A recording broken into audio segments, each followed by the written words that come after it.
Hallelujah, जय मसीह की, praise the Lord, shalom. मैं pastor Aditya, Holi Christ church Ghaziabad Delhi से। मेरा जीतो, मैं आपके सामने एक बार फिर कुछ बातें लेकर आया हूं। और मेरे भाई और बहनों, मेरा जीतो, मेरे प्रियो, मैं आपको बता दूं, ये 1 तारीख को आपने बादलों की गर्जन सुनी होगी, कड़कड़ाहट सुनी होगी, बिजली की गिड़गिड़ाहट सुनी होगी।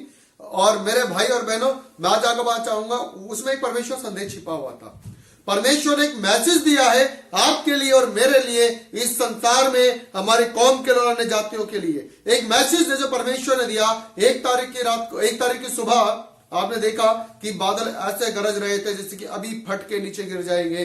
बिजली ऐसे कड़कड़ा रही थी जैसे कि अभी न जाने क्या हो जाएगा, और हो सकता है कि प्रभु का आगमन हो गया हो, ऐसा कुछ हमें लग रहा था। क्योंकि ऐसा लग रहा था, इतनी तेज आज तक के कैरियर में, मैं आपको बता दूं, मैंने इतनी जबरदस्त, इतनी खतरनाक आवाजें नहीं सुनी जो मैंने 1 तारीख की सुबह को सुनी है, 4 से 6 के बीच में। हालेलुया। मेरे भाई और बहनों, आपने भी सुनी होगी वो आवाज, वो गर्जन, वो बादल के गरजने की आवाज, बिजली के कड़कड़ाने की आवाज। मेरे भाई बहनों, उसमें क्या संदेश था परमेश्वर का, मैं आज आपके बीच में लेकर आया हूं। तो आइए एक छोटी सी प्रार्थना करेंगे, उसके बाद हम परमेश्वर की चेतावनी को अच्छे से समझ पाएंगे। आइए आंखें बंद करें। हालेलुया। राजाओं के राजा, प्रभु के प्रभु, सेनाओं के यहोवा, प्रभु जी मैं धन्यवाद देता हूं सुंदर अवसर के लिए जो आपने दिया। मेरे महान पिताजी, बोलने वाला मैं नहीं वरन आपका आत्मा मुझ में होकर बोले और बातचीत करे। और मेरे महान पिता, मैं आपकी चेतावनी को सही तरीके से लोगों तक पहुंचाने पाऊं, ऐसा प्रभु मुझे आप ज्ञान और मुझे समझ देना। प्रार्थना मसीह यीशु के नाम में मांगते हैं, आमीन। हालेलुया। मेरे भाई बहनों, एक बार फिर आपका भाई आदित्य और आपके बीच में प्रभु की कुछ बातों को लेकर आया हूं। और मैं विश्वास करता हूं परमेश्वर के प्रभाव में बलवंत हो रहे होंगे। मेरे भाई और बहनों, अभी मैंने आपको बताया कि सुबह 1 तारीख की सुबह हमने बादल का गड़गड़ाहट को, गर्जन के शब्द को सुना और बड़ी सामर्थ के साथ सुना। ऐसा लगा जैसे कि बादलों का एक झुंड हमारे बीच में उतर आया है और उसमें इतने घोड़े दौड़ रहे हैं। मेरे अजीजों, हमारे कान ऐसा हो गए जैसे अब फट जाएंगे, इतनी तेज बादल का गड़गड़ाहट गर्जन के साथ हुए हैं। मेरे भाई बहनों, वो भी 1 तारीख की सुबह, 2021 की 1 तारीख की सुबह में ये सारी चीजें हमने देखी। और मेरे भाई और बहनों, उस समय आपने देखा होगा कितनी तेज बारिश हो रही थी, कितनी तेज बिजली कड़क रही थी। और मेरे अजीजों, इन तमाम चीजों को मैं आपको बताना चाहूंगा।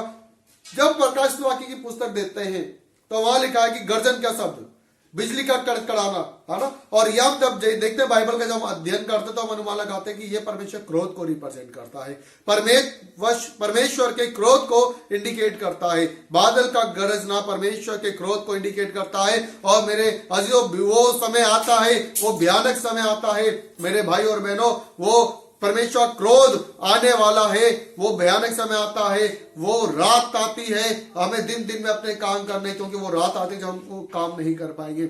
मेरे भाई और बहनों, ये हमारे लिए चेतावनी है कि हम सुधर जाएं, आप लोग सुधर जाएं, मसीह कौम भी सुधर जाए और अन्य जाति लोग भी सुधर जाएं। क्योंकि इस पृथ्वी पर लोगों ने इतना पाप फैला दिया है, इतना पाप कर रहे हैं, पाप पर पाप करते जा रहे हैं। और सताव इतना बढ़ गया है कि परमेश्वर के सच्चे लोगों को इतना सताया जा रहा है, किसी को जिंदा जलाया जा रहा है, किसी को मार दिया जा रहा है, किसी को जेल में डाल दिया जा रहा है, इतना सताव बढ़ गया है। मेरे भाई और बहनों, जब सच्चे परमेश्वर की आंख की पुतली को आप छुएंगे तो याद रखें, उसको क्रोध आता है। मेरे भाई और बहनों, और बहुत से लोग ऐसे हैं जो मसीह की शिक्षा को खराब कर रहे हैं, मसीहत में आ गए हैं लेकिन मसीह की शिक्षा को खराब करने में लगे हुए हैं। और बहुत से लोग ऐसे पद पर बैठ गए हैं, ऐसे उच्च पद पर बैठ गए हैं, लेकिन उनके अंदर आत्मा का फल नजर नहीं आता, वो प्रेम का फल नजर नहीं आता। उनके अंदर अपनी ईगो लेकर बैठ गए हैं। कोई किसी से बात करना पसंद नहीं करता है, किसी के अंदर इतनी ईगो हो जाती है कि एक दूसरे से बात नहीं करते, मेल जोल, यहाँ तक जय मसीह तक नहीं करते हैं। मेरे भाई बहनों, क्योंकि मेरे साथ हुआ है, मैं इसलिए इसका प्रैक्टिकल बता सकता हूं। कब्र का हाल मुर्दा ही जानता है। और मैं बहुत सी बातों से मैं निकल कर आया हूं। परमेश्वर ने छोटी सी उम्र में मुझे इस योग्य बना दिया है कि मैं अपने भाई और बहनों को तैयार कर सकूं, उनको बता सकूं, क्योंकि अवसर को बहुमूल्य समझो क्योंकि दिन बुरे हैं। हालेलुया। यहेजकेल की पुस्तक 33 अध्याय में परमेश्वर ने आपको और हमारे लिए एक चेतावनी दी है, वो भी हम पढ़ लेते हैं। यहेजकेल की पुस्तक 33 अध्याय, उसकी 7वीं आयत में पढ़ रहा हूं, 7वीं आयत से। इसलिए हे मनुष्य के संतान, मैंने तुझे इज़राइल के घराने का पहरुआ ठहरा दिया है। तू मेरे मुंह से वचन सुन सुनकर उन्हें मेरी ओर से चिता दे। यदि मैं दुष्ट से कहूं, हे दुष्ट, तू निश्चय मरेगा, तब यदि तू दुष्ट को उसके मार्ग के विषय ना चिताए तो वे दुष्ट अपने अधर्म में फंसा हुआ मरेगा, परंतु उसके खून का लेखा मैं तुझी से लूंगा। परंतु यदि तू दुष्ट को उसके मार्ग के विषय चिताए कि वे अपने मार्ग से फिरे और वे अपने मार्ग से ना फिरे, तो वे तो अपने अधर्म में फंसा हुआ मरेगा, परंतु तू अपना प्राण बचा लेगा। हालेलुया। मेरे भाई और बहनों, यहाँ पे परमेश्वर का वचन आपको और मेरे लिए कुछ कह रहा है। यदि आप गलती करें तो मेरा फर्ज है आपको बताने का। यदि आप गलती करें, मेरा चीजों मैं आपको बताना चाहूंगा, मैंने बहुत से पास्टर्स को मैंने चेतावनी दी, उनको सावधान किया कि मेरे भाई, बुरी संगति अच्छे चरित्र को बिगाड़ देती है। और ये कुछ लोग ऐसे हैं जो ऐसे संगठन बना के तैयार हो गए हैं। मेरे भाई और बहनों, मैं आपको बताना चाहूंगा, यदि आप गलत के साथ खड़े हैं तो आप सही कैसे हो सकते हैं? यदि आपके अंदर प्रेम है तो घमंड कहां से आ गया? यदि आपके अंदर ज्ञान है तो घमंड कैसा? यदि घमंड है तो ज्ञान कैसा?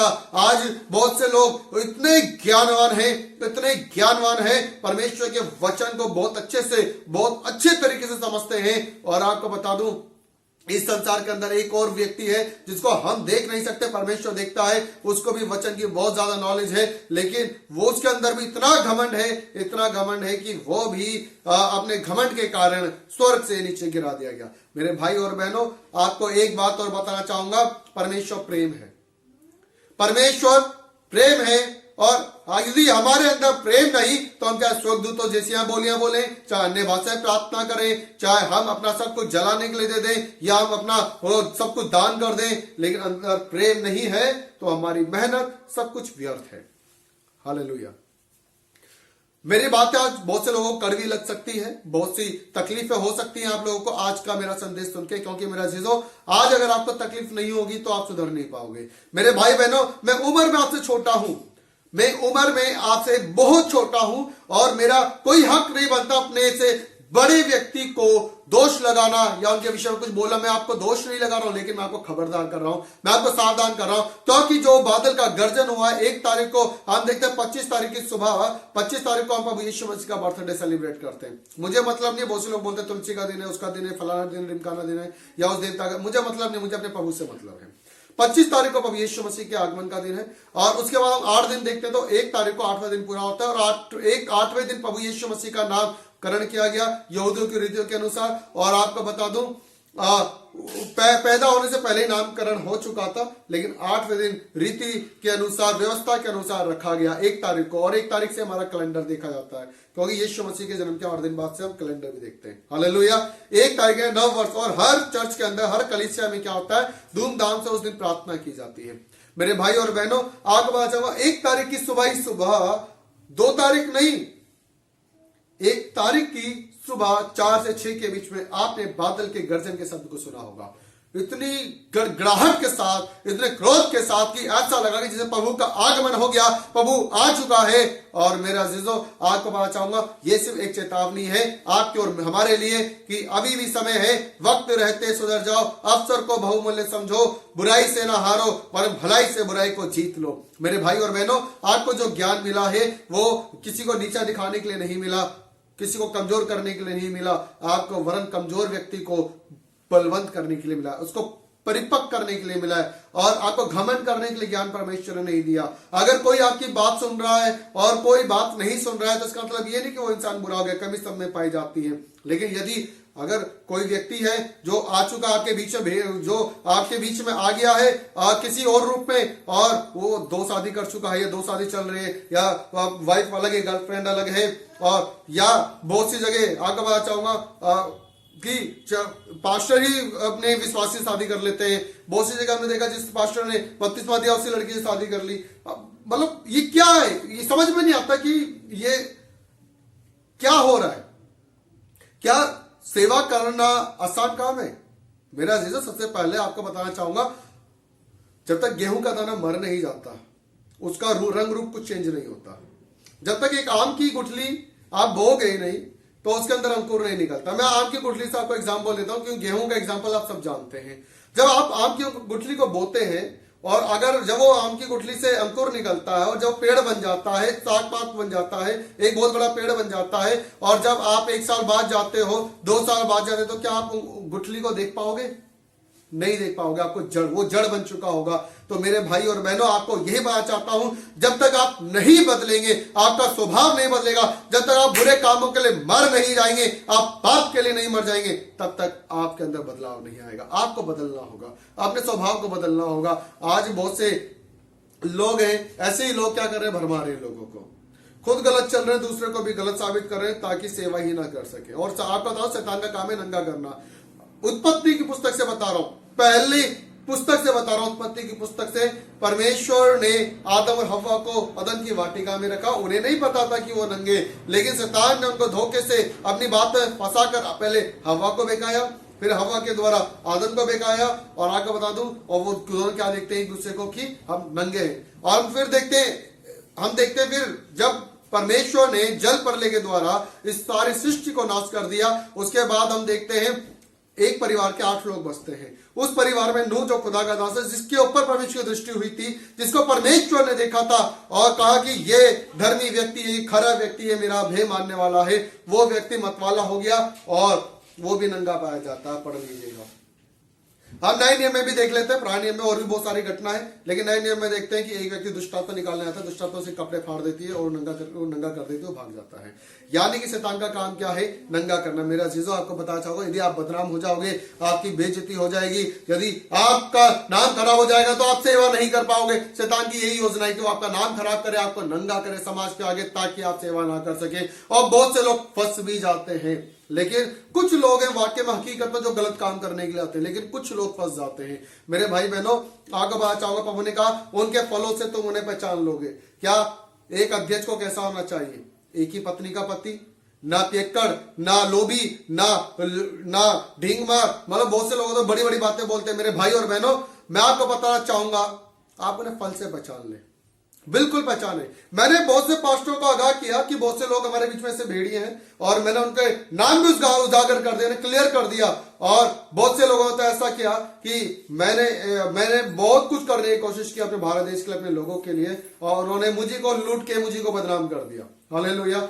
और मैं आपको बताना चाहूंगा, कुछ लोग तो ऐसे थे जिन्होंने मेरे से पैसा भी लिया, मेरे से वो ले भी लिया, गलत तरीके से लिया, झूठ बोल के लिया, और मैंने दे भी दिया। उसके बाद मुझे पे झूठे आरोप लगा दिए, मुझे पर धर्म परिवर्तन का भी आरोप लगा दिया, बहुत सारी बातें मेरे विरोध में बोल दी। सब पूरा गुट तैयार हो गया, और जब मैंने उनके विरोध में जब सच बोलना शुरू किया, तो उनके मुंह बन के मुझे बदनाम करना शुरू कर दिया। मेरे पास अकाउंट डिटेल्स भी है, बहुत से लोगों ने मुझे बदनाम करने की कोशिश की है। हालेलुया मेरे भाई बहनों, लेकिन अब सेवा करनी नहीं छोड़ी, क्योंकि मैं जानता हूं शैतान हमें जलील करना चाहता है ताकि हम सेवा ना कर सके। मेरे भाई और बहनों, आप में से बहुत से लोग ऐसे होंगे जिनको शैतान इस आड़ में रहता है, कब उसको फाड़ खाए। तो मेरे भाई बहनों, आपको बताना चाहूंगा, इफिसियों की पुस्तक में संत पौलुस के द्वारा परमेश्वर ने हमें एक चीज सिखाई, समझाई। क्या समझाया? परमेश्वर समझा रहे हैं कि परमेश्वर के हथियार बांध लो, ताकि तुम शैतान की युक्तियों को समझ सको, उसकी प्लानिंग को। युक्तियां मतलब प्लानिंग। मेरे भाई बहनों, शैतान के वो हथियार जिन्हें हम देख नहीं सकते, लेकिन परमेश्वर के दूत देखते हैं, वो शैतान भी देख सकता है। ये वो हथियार शैतान के गढ़ को ढा देते हैं। मेरे भाई और बहनों, मैं आपको बताना चाहूंगा, मेरे अजीजों, आपको डरने की जरूरत नहीं है। बस अपने आप में बदलाव लाना है, अपनी सोच को बदलना है, अपने स्वभाव को बदलना है। आपके जीवन में जो कुछ हुआ भूल जाओ, लेकिन अब बदल जाओ। पुरानी बातें बीत गई। जिस दिन आप अपनी सोच को बदलते हो, आपका जन्म हो जाता है। जिस दिन आप अपनी सोच को बदलते हो, आपका पुनरुत्थान हो के करीब आप आ जाते हो। हालेलुया मेरे भाई बहनों, आपको अपनी सोच को बदलना है। यदि आप कैलेंडर बदलते रहेंगे, साल बदलते रहेंगे, कुछ फायदा नहीं होगा। अपने स्वभाव को, अपने हृदय को, अपने मन को बदलना है, प्रभु में परिपक्व होना है, और निर्णय लेना है, जो गलतियां आपसे पहले हो गई है वो गलती दोबारा ना करें, और ना ही किसी को करने दे। परमेश्वर का वचन क्या कहता है? परमेश्वर ने कहा, पश्चाताप करो, उपवास के साथ रोते पीटते मेरे पास आओ, अपने कपड़े या वस्त्र फाड़ के नहीं, मन को फाड़ के, हृदय के साथ, आत्मा सच्चाई के साथ परमेश्वर के नजदीकी में आओ। मेरे भाई और बहनों, वो दिन आता है कि जिस समय परमेश्वर का आगमन होगा, वो दिन क्रोध के समान आएगा, और जितने लोगों ने मन नहीं फिराया, आपको बताना चाहूंगा, वो नरक की आग में डाल दिए जाएंगे। हालेलुया मेरे भाई बहनों, मेरे अजीजों, मेरे दोस्तों, मेरे मित्रों, मैंने एक पोस्ट देखी, अभी लोग कैसे भड़का रहे हैं ताकि लोग प्रभु का वचन ना सुन सके, लोगों तक प्रभु का वचन ना जा सके, लोग क्या कर रहे हैं। अभी मैंने एक पोस्ट देखी, किसी ने फेसबुक पे एक पोस्ट डाली और उसमें यीशु मसीह का एक फोटो है, उसके हाथ में उनके हाथ में एक मेमना है, पीछे भेड़े हैं, मुंह उस तरफ है, लास्ट में एक पास्टर है और वो भेड़े पास्टर के पीछे चल रही है और यीशु मसीह का मुंह इस तरफ है, हाथ में मेमना है। और किसी ने लिखा कि परमेश्वर के पीछे चलो ना कि पास्टर के पीछे। मेरा जीजो, हर एक चीज का प्रोसेस होता है, बच्चा भी ऐसे नहीं आता, आप समझ सकते हो, उसका भी एक प्रोसेस होता है। खाना ऐसे नहीं बनता, आप मुर्गा लाते हो तो खाली कच्चा नहीं खाते हो, उसको बनाते हो उसके बाद खाते हो, उसका प्रोसेस होता है। हर एक चीज का प्रोसेस है। परमेश्वर ने कायनात को बनाया, उसका भी एक नियम अनुशासन है। मेरे भाई और बहनों, परमेश्वर ने कहा जो तुम्हें ग्रहण करता वो मुझे ग्रहण करता, जो तुम्हारी सुनता वो मेरे सुनता है, जो तुम्हें ग्रहण नहीं करता वो मुझे ग्रहण नहीं करता। और एक पास्टर, एक सच्चा पास्टर यही सिखाता है कि प्रभु के पीछे चलो। और मेरा जीजो भाई और बहनों, एक प्रोसेस है, पास्टर के द्वारा ही शिक्षा एक शिष्य लेता है, एक विश्वासी लेता है। और आपको बताना चाहूंगा, खोजे जब पढ़ता हुआ आ रहा था, एक पुस्तक पढ़ता हुआ आ रहा था, तो वहां पे फिलिप्पुस ने से एक सवाल पूछा, जो तू पढ़ता है क्या समझता है? फिलिप्पुस से खोजे ने कहा कि यदि कोई समझाने वाला हो तो मैं समझू। पढ़ तो रहा है, पढ़ तो आप भी लोगे बाइबल, लेकिन समझ नहीं पाओगे जब तक परमेश्वर का आत्मा आपके अंदर नहीं उतरेगा। तो आप प्रार्थना में आए भर के, क्योंकि प्रभु किसी ना किसी के द्वारा काम करेगा। डायरेक्ट अगर प्रभु को काम करना तो प्रभु यीशु मसीह को, परमेश्वर को अपने पुत्र को भेजने की जरूरत नहीं होती, परमेश्वर को 12 चेलों को सिलेक्ट करने की जरूरत नहीं होती। आज ही परमेश्वर अपने चेलों को सिलेक्ट करके अलग अलग जगह नहीं भेजते।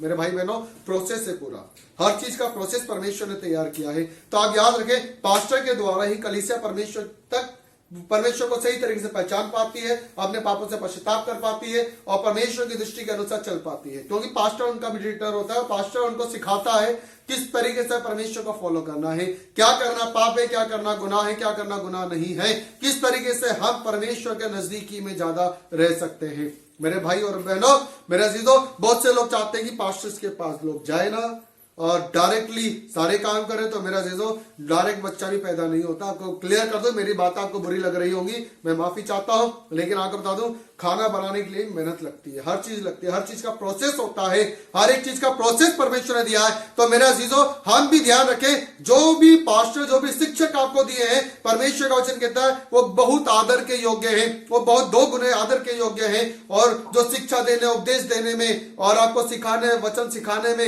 लोलीन रहते हैं, आपको प्रेरणा देने में लोलीन रहते हैं, उनका आदर करो। हालेलुया।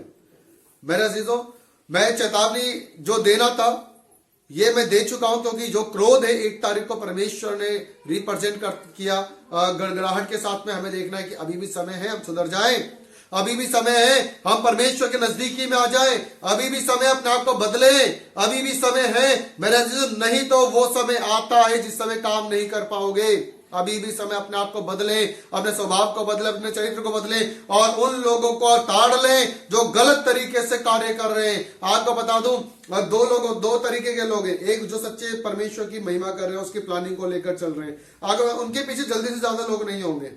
और आगे मैं चाहूंगा, उनका काम इतनी जल्दी प्रोसेस नहीं होगा, धीरे धीरे परमेश्वर के अनुसार प्रोसेस होगा। और एक जना जो गलत तरीके प्रभु का नाम लेके काम करना चाह रहा है, उसका काम एक स्पीड से भागेगा, लेकिन क्योंकि उसको पता है कि वो परमेश्वर का नाम लेके सिर्फ कमाई का द्वार कर रहा है।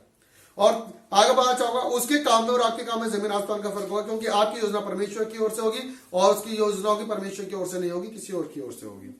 और उसमें शैतान ही उनकी मदद करेगा, लेकिन उनको लगेगा कि वो परमेश्वर का काम कर रहे हैं। लेकिन मेरा अजीजों, यदि उनके अंदर प्रेम नहीं है और एकता नहीं है और आपका बता दूं उनके अंदर घमंड है, ईगो है और भी बहुत बुरी बुरी बातें हैं, तो आप समझ जाएं कि वो जो है परमेश्वर की ओर से नहीं है। आप उनके फलों से उनको पहचान ले, क्योंकि परमेश्वर प्रभु यीशु मसीह ने खुद हमें कहा कि तुम उनको उनके फलों से पहचान लोगे। हम क्या कर रहे हैं? फलों से पहचान ही नहीं रहे। हमें दिख रहे कि उसके अंदर कौन कौन से फल नहीं है, हमें पता है कि उसके अंदर फल ही नहीं है, हमें पता है उसके अंदर इतनी बुराइयां है, इतनी बुराइयां है। ठीक है, हमें भलाई से बुराई को जीतना है, हमें पापियों के संग बैठना है, पापी बनना नहीं है। पापियों के संग बैठ के उनको प्रभु का सुसमाचार सुनाना है ताकि उनका मन परिवर्तन हो। हमें पापी की संगति करके पापी नहीं बनना है। इसलिए पौलुस कहता है कि मैं औरों को बचाते बचाते ऐसा ना हो कि मैं खुद डूब जाऊं। तो मेरे भाई और बहनों, ऐसे लोगों को ताड़ लो, उनसे अलग रहो। और आगे बात चाहूंगा कि परमेश्वर की सेवा लोग हृदय से नहीं करे, 2 घंटे प्रार्थना करने में घुटने में दर्द हो जाता है। आगे बढ़ना चाहूंगा, कई बार अभी हमने जो होली क्रैश पे वॉरियर एक टीम जो तैयार की है, इस टीम को तोड़ने के लिए आज भी लोग, कोई इधर से आता है, कोई इधर से आता है, तोड़ने की कोशिश करता है, भरमाता है, किसी को अंदर फूट डालता है। मेरे जो समझ में नहीं आता, और ये इतने ज्ञानवान है, इनके अंदर इतना वचन है, और अगर ये किसी को ट्रेनिंग देने लग जाए तो मैं समझता हूं कि बहुत अच्छे पास्टर तैयार कर सकते हैं। लेकिन वो काम तो कर नहीं रहे जो काम इन्हें करना चाहिए, और वो परमेश्वर के ज्ञान को शैतान के लिए इस्तेमाल कर रहे हैं। मेरे भाई और बहनों, परमेश्वर ने जो आपको ज्ञान दिया उसको परमेश्वर के लिए इस्तेमाल करो ना। अगर आप परमेश्वर की ओर से नहीं हो तो मेरे भाई बहनों, मैं आपको बताना चाहूंगा, ऐसे लोगों से अलग हो जाओ। कोई अच्छा पास्टर चाहे गरीब हो, कोई फर्क नहीं पड़ता, उसके पास चाहे कुर्ता ना हो, लेकिन उसके पास ज्ञान है, उसके पास मोहब्बत, उसके अंदर प्रेम है, तो परमेश्वर उसके पास है। और जिसके पास सब कुछ है और उसके पास प्रेम नहीं है, तो आपको बताना चाहूंगा, वो उसे आपको यूज करेगा और फेंक देगा। हालेलुया। तो हमें ध्यान देना, परमेश्वर बहुत ऐसे प्रेम करता है। परमेश्वर ने प्रेम का आत्मा दिया, परमेश्वर ने प्रेम करना सिखाया। हम क्या कर रहे हैं मेरा अजीज? अभी भी समय है, हम अपने आप को बदलें, अपने आप के अंदर बदलाव लाएं, क्योंकि परमेश्वर की ओर से चेतावनी है मेरे भाइयों बहनों। अगर अभी भी आप नहीं बदलेंगे, यदि अभी भी आप नहीं सुधरेंगे, तो वो समय आता है जब वो क्रोध के समान वो दिन आता है कि जब परमेश्वर के पास परमेश्वर के लोग तो होंगे, लेकिन वो लोग जो प्रभु में मेहनत तो कर रहे हैं लेकिन अपने आप को नहीं बदल पा रहे, कहीं ऐसा ना वो भाई लोग रह जाएं। तो मेरे भाई और बहनों, मैं इस वचन के अनुसार आपको चेतावनी देना चाहूंगा, समय है, सुधर जाओ, प्रभु से मोहब्बत करो, पश्चाताप करो अपने बुरे कामों से, फिर जाओ, सिर्फ एक ही पत्नी के पति रहो, एक ही के रहो, क्योंकि परमेश्वर का वचन कहता है। और मेरे अजीजों, मैं आपको बताना चाहूंगा, खास तौर से उन लोगों के लिए, भेदभाव पैदा ना करें। आज पास्टर से मेल नहीं कर रहा है, विश्वासी से मेल नहीं कर रहा है, ये क्या, ये प्रेम को दर्शाता है क्या? जब मैं प्रभु में आया था तो मैं जब किसी विश्वासी को देखता था बड़ा खुश होता था, अरे ये भी प्रभु में विश्वास में है। और जब किसी पास्टर को देखता था, पास्टर्स को देखता था, मुझे बहुत अच्छा लगता था। और मेरा अजीजों, लेकिन अब आपको बताना चाहूंगा, जब मैं किसी पास्टर से मिलता हूं सीधा गले लगता हूं। आज भी मुझे नहीं पता वो कैसा होगा, कैसा नहीं होगा। और मेरे भाई और बहनों, आपको बताना चाहूंगा, जो पास्टर्स जो पद मिलता है ना, परमेश्वर की ओर से मिलता है, और इसकी गरिमा को आप बनाए रखें। पास्टर की कुर्बानियां करता है, अपने प्रतिदिन की कुर्बानी करता है, अपने रोज की रोटी काट कर, अपना पेट काट कर भी प्रभु की सेवा करता है। हालेलुया।